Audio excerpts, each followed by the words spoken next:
been doing this 2 months myself. So this is kind of a fun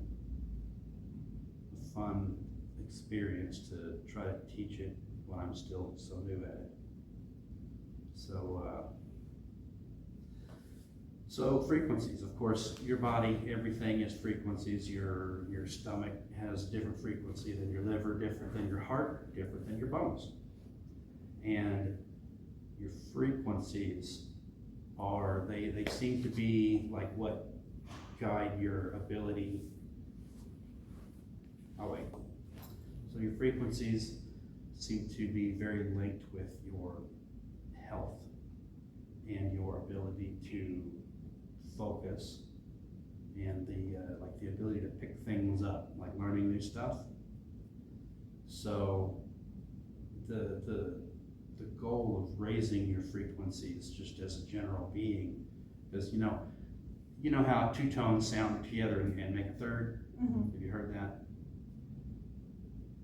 All the frequencies in your body do the same thing, and they come together to make your holistic frequency, your vibration.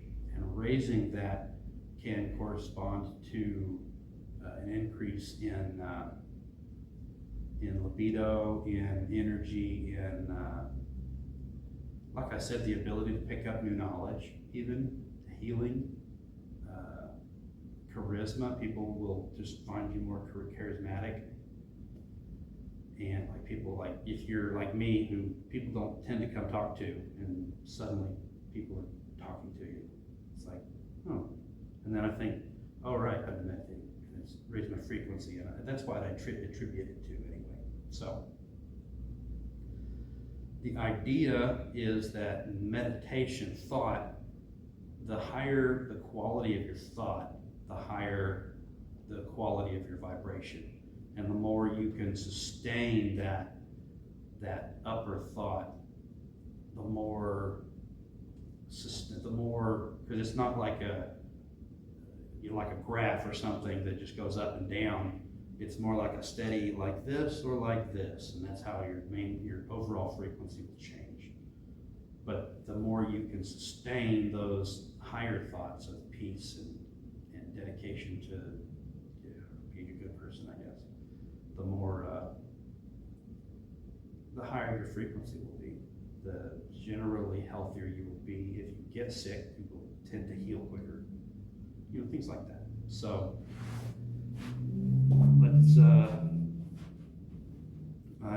it's called the Gyan Mudra, and it's this thing here where you put your hands like this.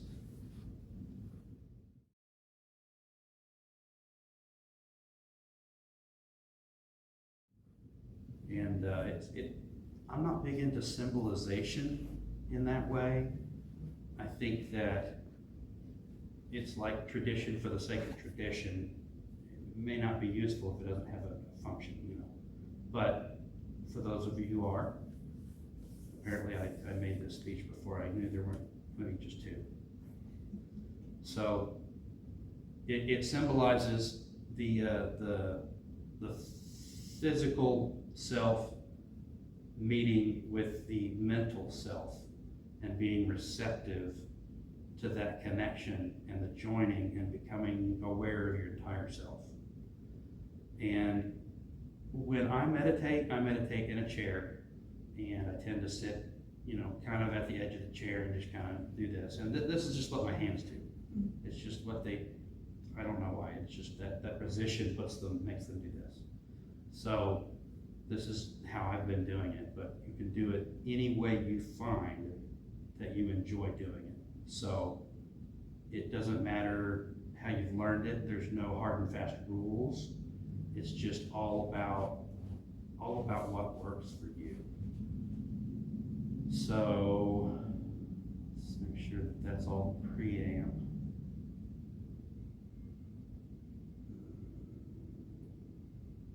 And like seated positions, it's the same. It's whatever's comfortable.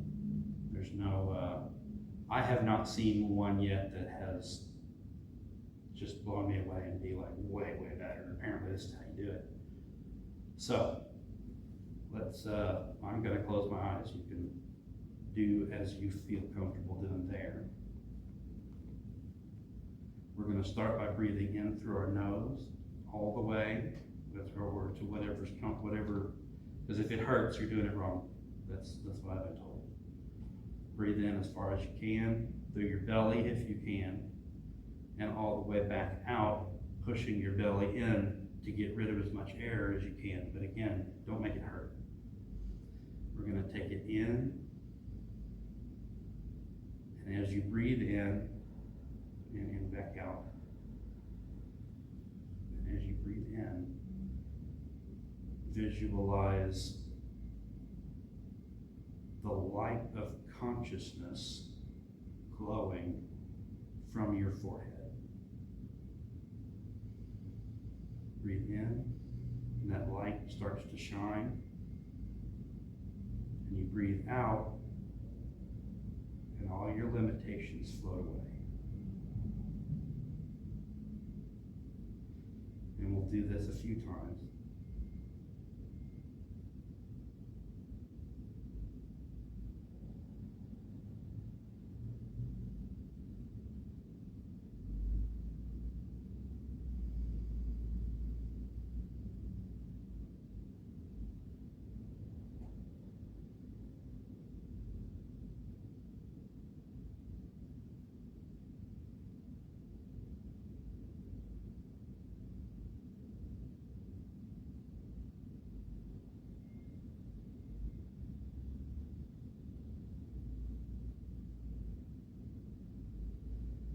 Now breathing normally, let your awareness rest on your breathing.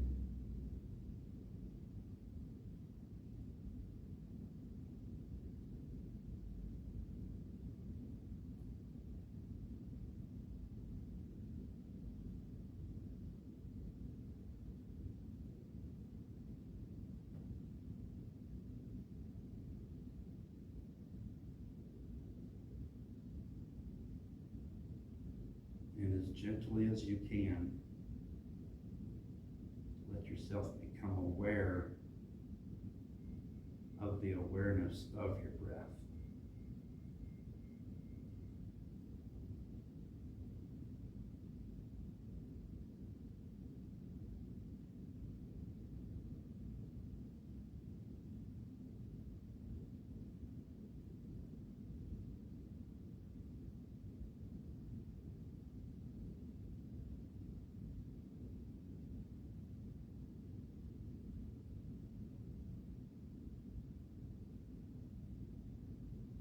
If you notice your thoughts drifting, that's okay. Just notice them and gently bring your awareness back to your breath.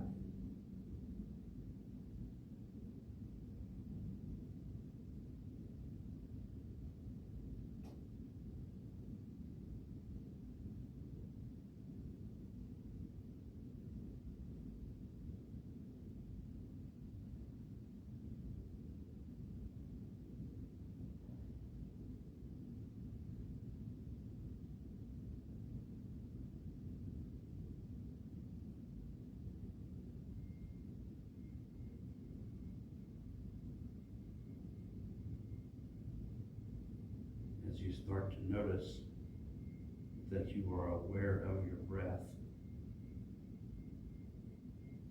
focus on being aware of that awareness. That's the goal of meditation, is to become aware of your awareness.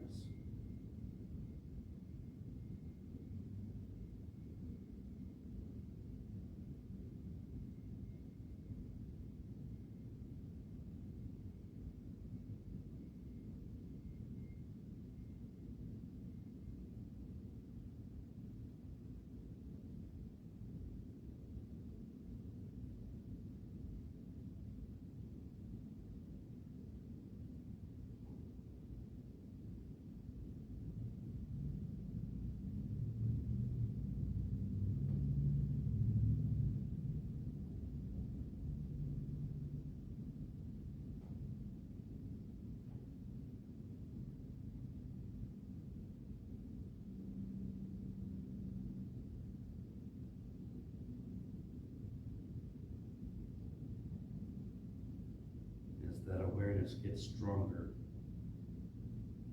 let yourself fall into it and let your awareness of the physical world fade away.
Gently notice the infinity of the boundless consciousness,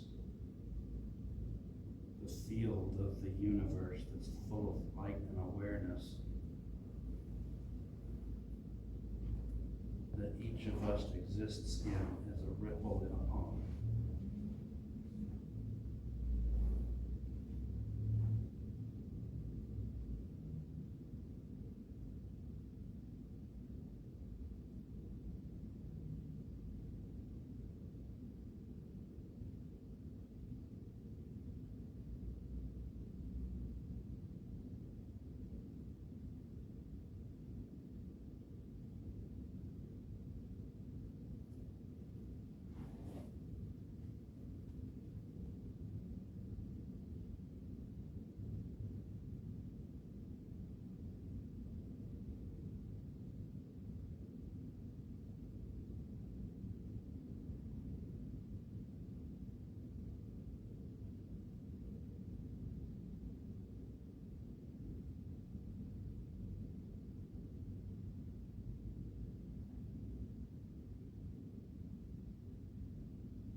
gently reach out with your awareness and notice that everyone on the planet has this, is tapped into this field of infinite consciousness. Everyone has the light of awareness.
If your thoughts start to drift, just become aware of those thoughts. And then become aware of the you that's aware of those thoughts.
let your mind become aware of your surroundings again.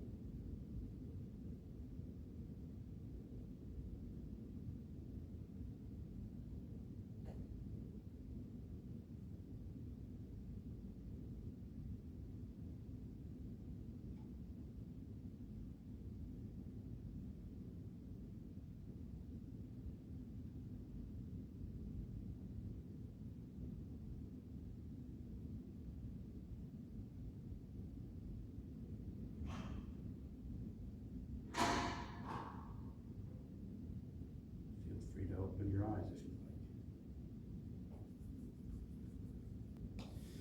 Any questions so far?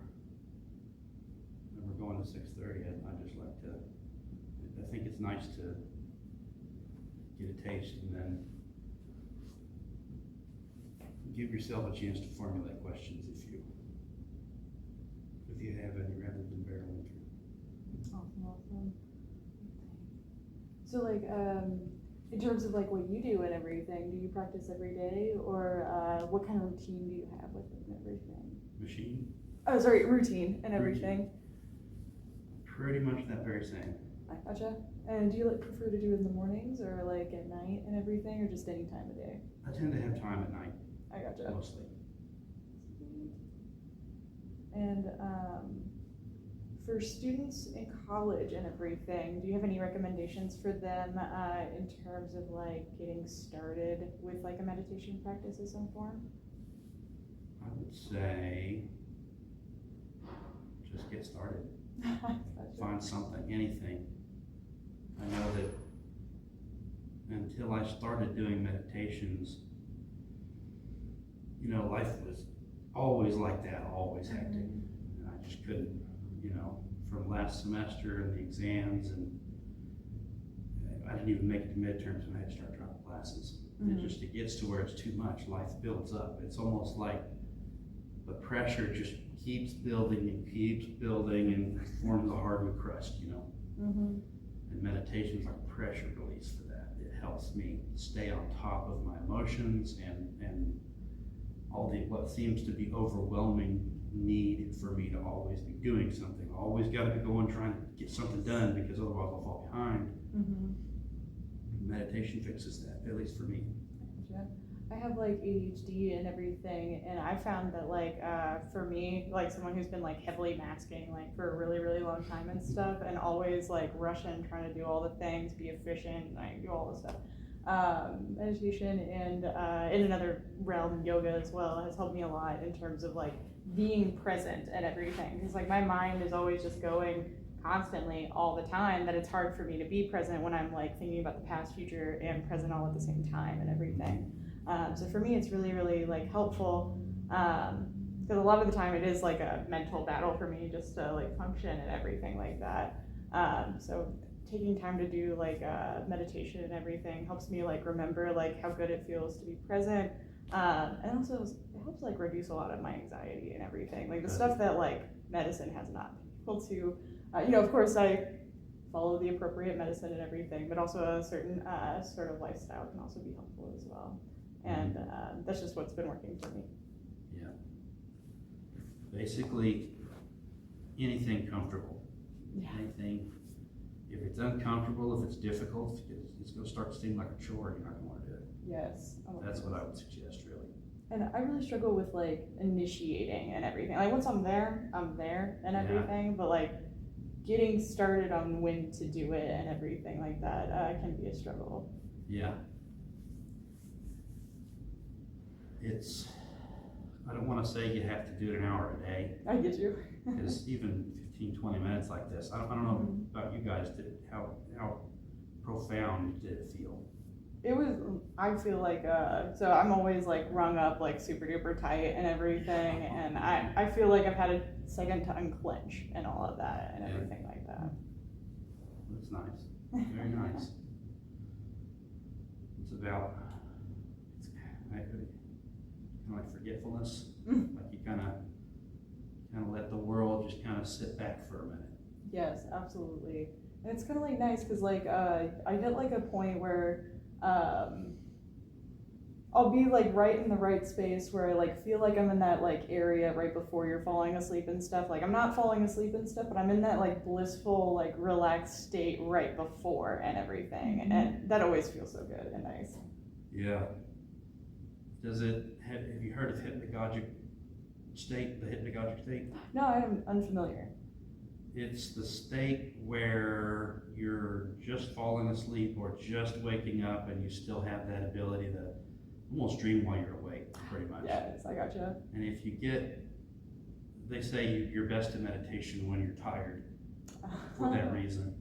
I And gotcha. right before you go to sleep, and right after you wake up, before you get up and do anything, if you're able to. I don't know about you guys, I have cats bouncing on me, waiting for their meal, so I have to go ahead and get up. I gotcha. But it's exactly that. It's exactly like you're saying. I gotcha. Awesome. Blissful. Have you ever heard of samadhi? I don't think so. Samhadi. It's the Sanskrit concept of, so like, if you imagine like on a scale of, you to normal, the everyday you to the infinite being, you. Like if this is where you normally are in your beta and alpha mental states, brainwaves, and you cruise around the day doing the things in your very alert state or in your, you're getting things done, but you're not super alert state. Mm-hmm.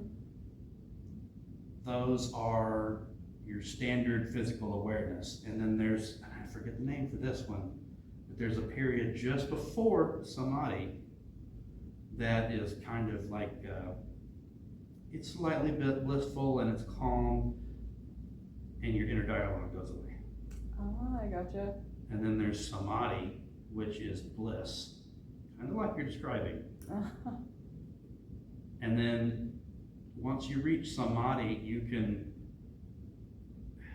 sort of blow right into the things called cosmic awareness, God consciousness, and unity consciousness, or just names given to higher states. And there's an infinite number of these higher states.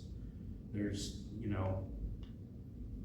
most practitioners get probably to this third state or whatever, but really for me, the goal of meditation is to raise my frequency so that I can help others do the same, so that we as a species can reach these higher post-samadhi states of consciousness, so that we stop wanting to destroy the earth and each other. I gotcha. And I felt like an ant in a cathedral, and it's kind of, I think that's that first little state before samadhi. I gotcha. And so that's really cool. I'm glad that you were able to feel that. Yeah, that's exciting. Yeah. For me, is like sometimes it can be really fleeting and everything. Like where like I'll be in that state, but then like a random thought appears, but then I let go of the thought, and then like again and stuff like that. For me, especially like ADHD makes it really hard for me to like turn off the brain and everything. And I've been in a state of hypervigilance probably as soon as I was a cognizant person and everything, and this has been really, really, like meditation overall has been really, really helpful. But for me, like doing like, like doing yoga and the positions and everything like that, I get a little tired and all of that. I do the shavasana, and like sometimes that puts me in like the right framing point before to be able to like meditate a little bit better, like with my brain and everything. I'm not sure like about like other people's experiences and stuff, but that's always helped me a little bit. It helps get the little tiredness in there and everything. Yeah. But I've always really enjoyed that and everything. Well, that's good. Sounds like you have some basic primers. It's all about you. It's all about what works for you. Yeah. What's most comfortable, what's most effective. Absolutely. You can sit in the chair, on the floor, lay down. Doesn't matter. Whatever works. That's fair. Here's a thought that might be. Do you have? This is a two-pronged question. Do you have any, like, in terms of YouTube and everything, do you have any, like, specific sorts of soundscapes that people, like, might enjoy, like, different, like, kinds of, like, ambient noise or, like, brown noise or anything like that, that you would recommend? And then the second prong is, do you have any, like, guided meditation on YouTube or any channels that you think would be helpful for starting practitioner and stuff like that? Absolutely. It's a good question, and I do. The frequencies or the sounds you hear, I would say be extra careful which sounds you do listen to. Valid. Because of course sound and words are just sound that hold meaning. Mm-hmm. That's all frequency, that's all power. Right. And you gotta be careful, like, not to listen to hate rap or something, or very sad country music or something that might otherwise be an entirely acceptable form of pastime, music, whatever. Mm-hmm. But there's a band called Starfucker, and they do mostly, because I love techno and trance, love it. I like some songs that are the regular ones that they play on the radio, but for the most part, of course, those are, they're about breaking up or sorrow or the message is toned separation. for the populace and everything. Yeah. It's tuned. A lot of songs are, unfortunately, and I'm sure the artists and the writers of the songs are very good people, but they're tuned to make money. It's what they do. That's valid. Yeah. They're tuned to get those the record companies wanting to sell their songs. Which YouTube and other such social platforms are excellent for this, because you don't have to, anybody can go on and do a video on YouTube. I have a little introductory, the Harvard puts out their CS50 class for free for everybody. Oh, wow. And it's really fun. It teaches you programming and stuff like that, but it requires, one of the things for entry is you have to say, hi, I'm doing blah, blah, blah, I'm doing CS50, my name is Josh, and yeah. And it's like 10, 15, 20 seconds. Oh. So anybody can go out there and do that. So that's just cool about YouTube. And I will say, as far as sound, even just any sound without words might not be the best. I try to listen to a music and see how it makes me feel. That's fair. And maybe listen to a new song every day and see how that lets me feel. See if that kind of fosters because it's a French, it's a band called Zolta, right? I call it a band. It's just somebody whose pen name is Zolta, and they made something called chiptune, which is like an 8-bit sound made for old video games.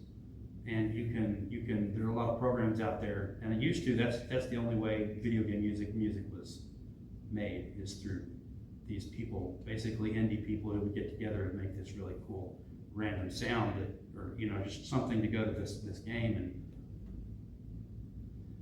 But the name of the song is French, and so I do not remember it. It has a lot of accents and circle over the Z and all that stuff. So I do apologize for that, but when I listen to it, like my demeanor just changes, and it's like I'm seeing all the planets just kind of waving like this in space, like they're just so happy, and that's what that song feels to me, and so that's a great song I have found to listen to before meditation. Love that. I always use music in a way to like kind of tone my mood and everything. So like for the gym, I have like a very specific, so instead of French, I have the problem where like all my music is like J-pop and everything and J-rock. So like all the titles are like in Japanese. Yeah. But I I'll have like my hype playlist for the gym, and that's like I just perform better and everything. If I have like a good playlist to get me in the headspace, I don't want to do cardio unless I'm listening to my very specific sound, like my playlist. My playlist dictates per song whether I'm going to be doing sprints or high inclines or like walking fast and stuff like that. In terms of like meditation and stuff, I've always liked lo-fi hip hop and like beats that you can study to and stuff. I love that. Yeah, it's always just like, it just always relaxes me and everything. I have some that I like kind of like go towards a little bit more than others.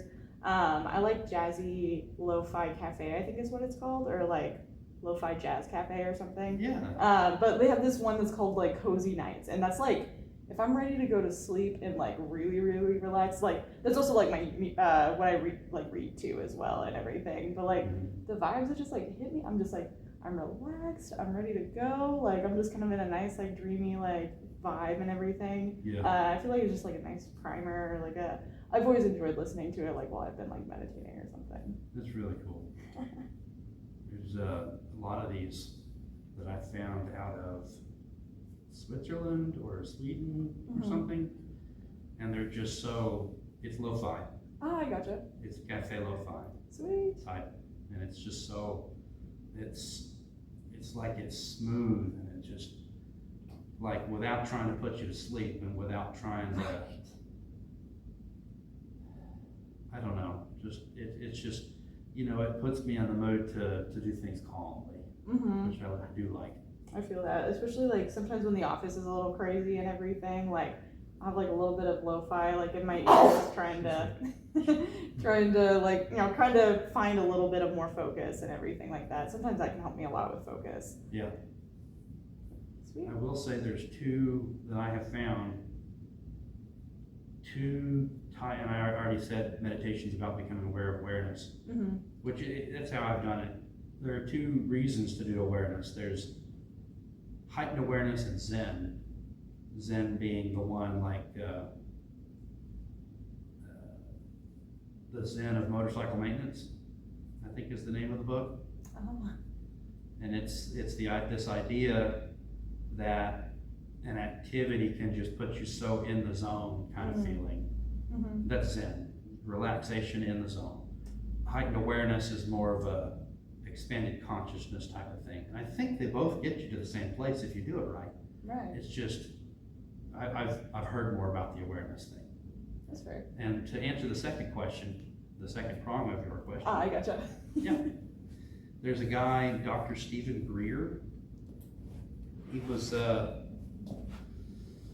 ER doctor in North Carolina. I think he was North Carolina. And he, you know, on top of being an ER doctor, he learned to be a meditation instructor. And oh, wow. had a couple of near-death experiences that really taught him some things, I guess, that helped him, you know, along his way of doing what he's doing. And have you heard of the congressional hearings on unidentified aerial phenomena? I've heard a little bit about them and everything. Dr. Greer is, most of what he does these days is involved with the Disclosure Project of trying to get the illegal black budget black ops programs of at least of the United States that are backed by these huge energy and tech companies, Raytheon, Northrop Grumman, Boeing, people like that, trying to expose those so that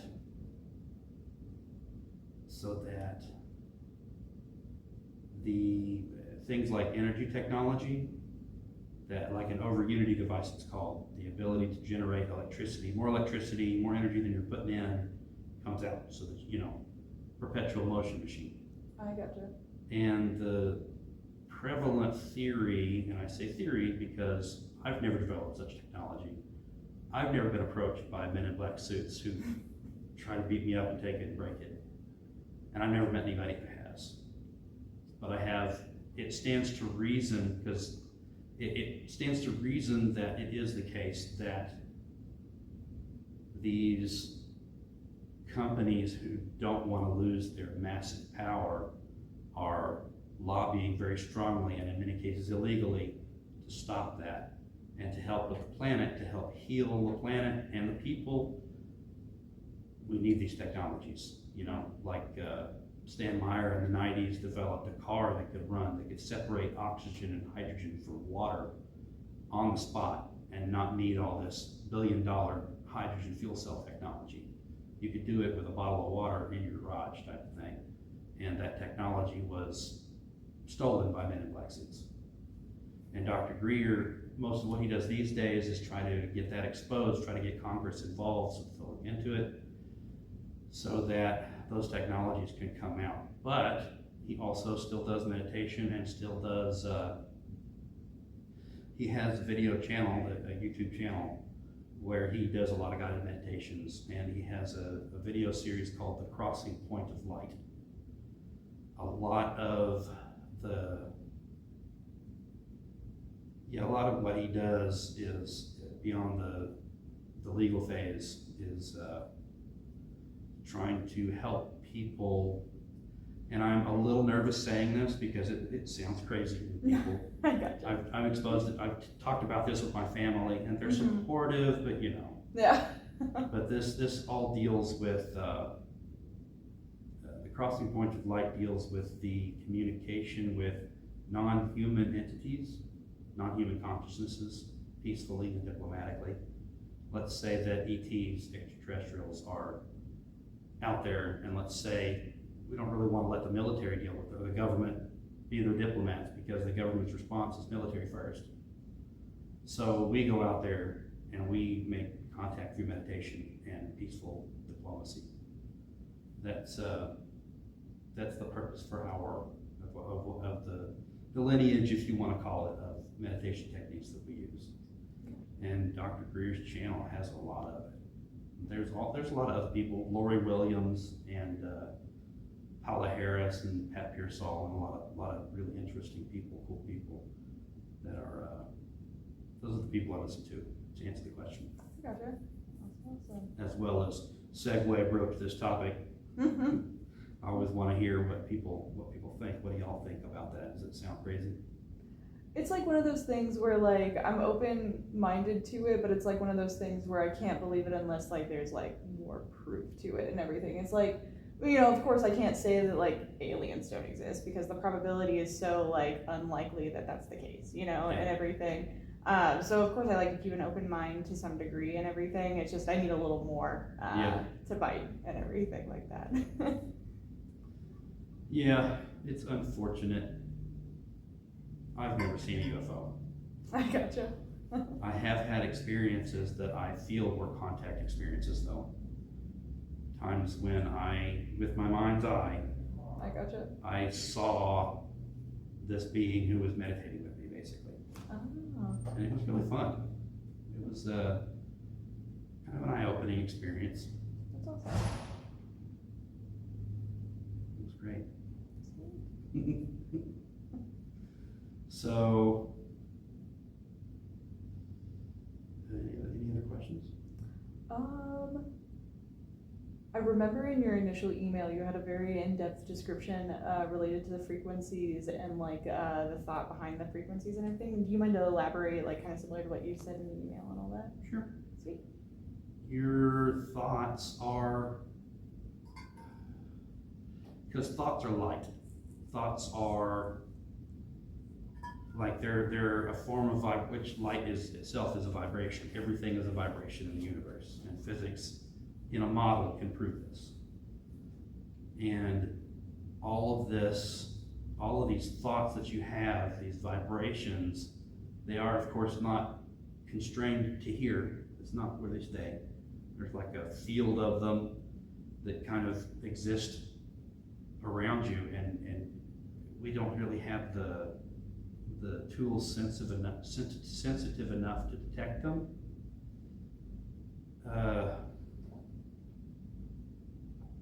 These thoughts, this light basically is it impacts you. These thoughts you have, like if you're always negative or you're always looking to get a leg up everywhere, even if it hurts somebody, type of mentality, those kinds of mentalities, they hurt you. And it's not a stretch to realize that those are damaging to the self too. Yeah. And these, so having a positive thought, being more careful what you let yourself think, not like stopping yourself and being angry at yourself. Just notice what you think and try to maybe distract yourself if you start getting in a rut or something. Do something to stop that, because the words you say, the sounds you hear, the thoughts that you have, the people that you're around who have those thoughts, any thought, whatever they have, those will impact you, them, and by extension, everything. Because in the Vedic tradition, everything is connected. That's the technical definition of samadhi, is the bliss one feels when one experiences the interconnectedness of everything. And thick thighs, yeah. And this interconnectedness, as we each, even just the desire to do it better. I say better, but there's no such thing as a better person. But even the desire, the intent, which is really what it is, it's your intent to raise yourself up in that way. And we're using terms that are highly loaded, like up and better. Right. But of course, I just mean for what we consider to be the betterment of mankind.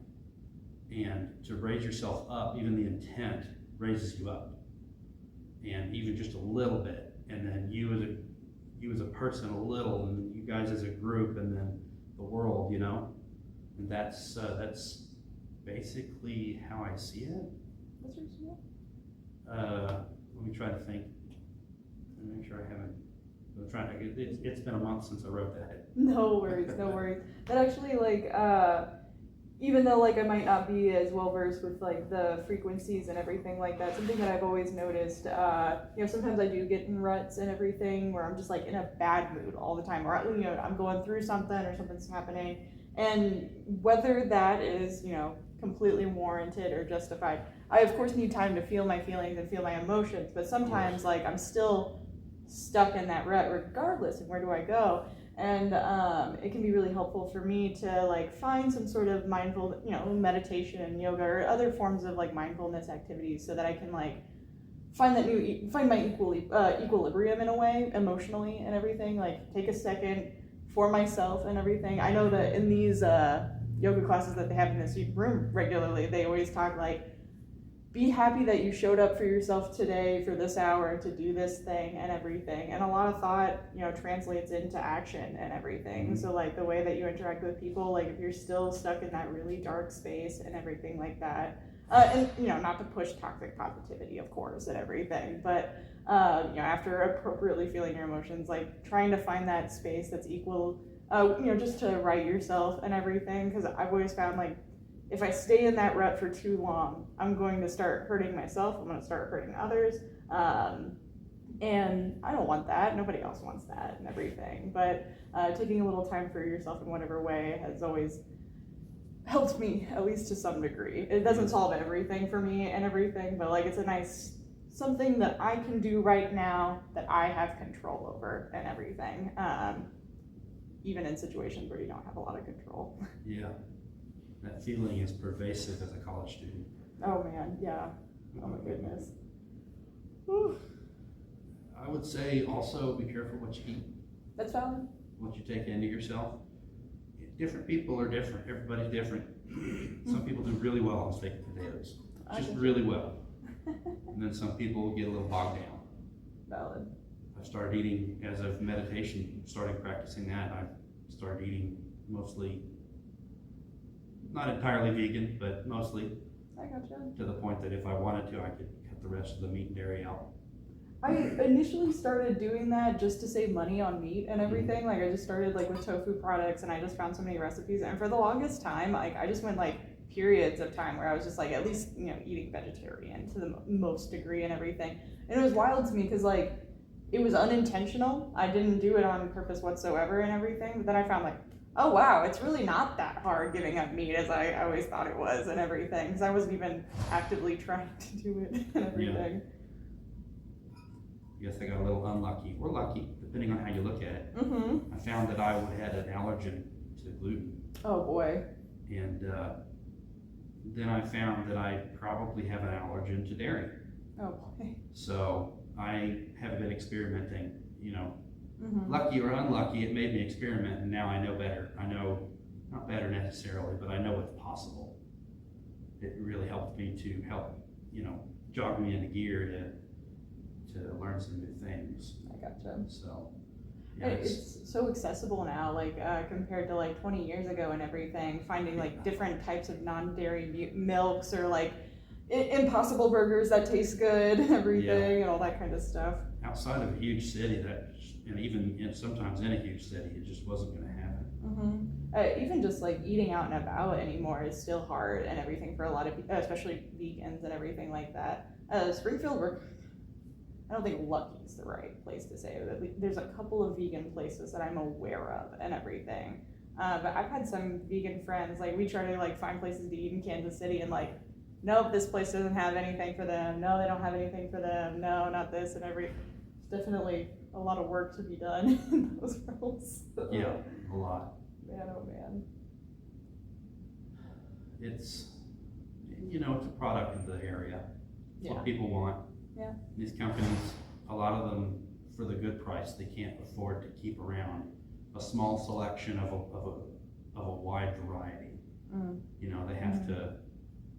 have to have a lot, and then maybe like a little gluten-free row. Right. So it's unfortunate, but like you said, also kind of fortunate. I gotcha. There are enough people that want it, that there are some options now. Yeah. Would you guys like to end with another little meditation? So, that sounds great. let's close our eyes.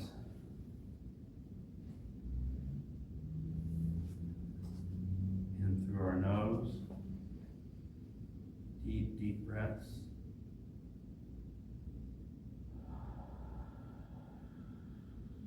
All the way out.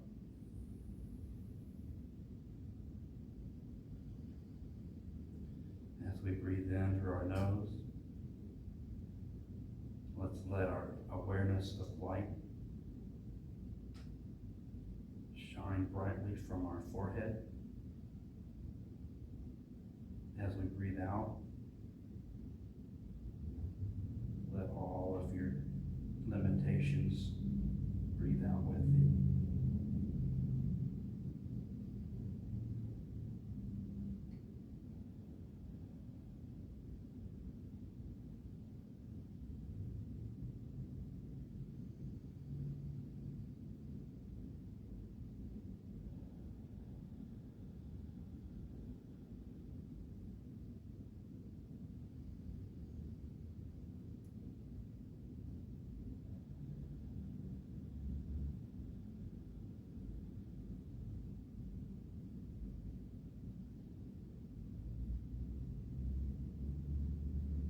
Start to breathe normally. Let your awareness lay like a feather on your breath.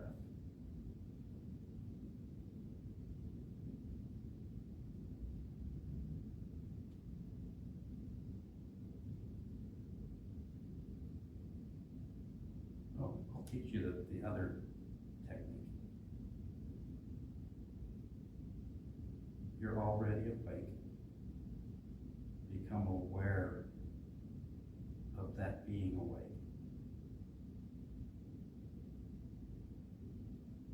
You don't have to focus hard. Just become gently aware that you are aware.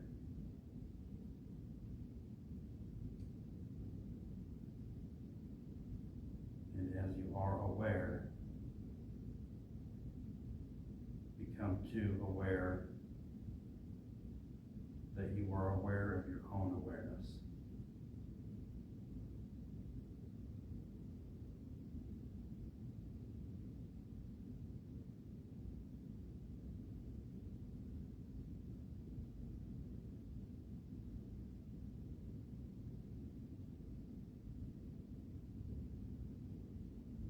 And as your awareness turns in on itself and becomes self-aware,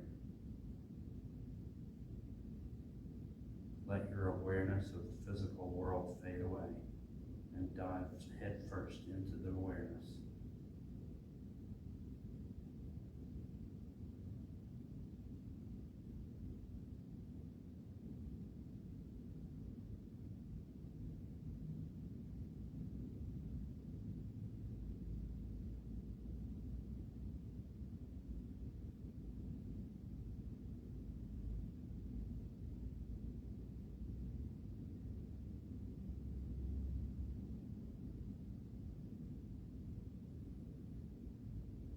you ever notice your thoughts drifting, you can always put them back on your breath and start over.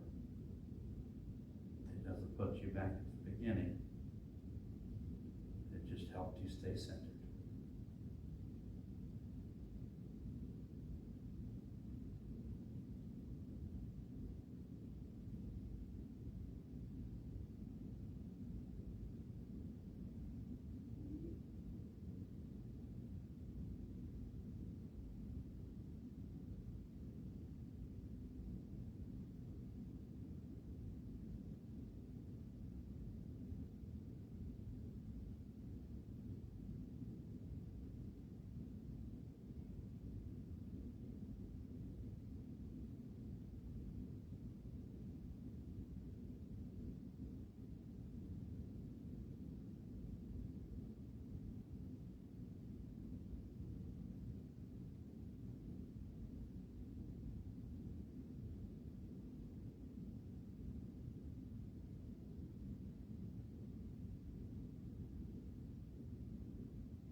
Meditation is a cumulative process.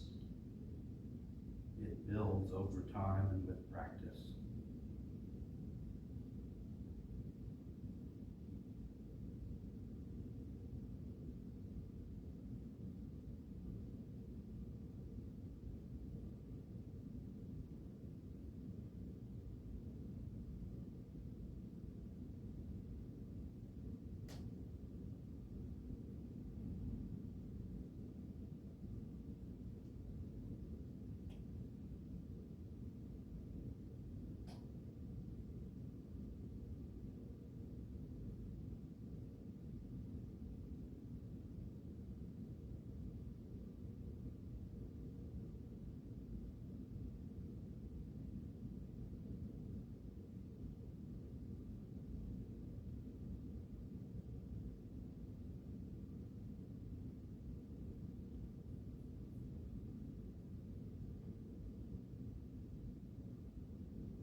fall asleep.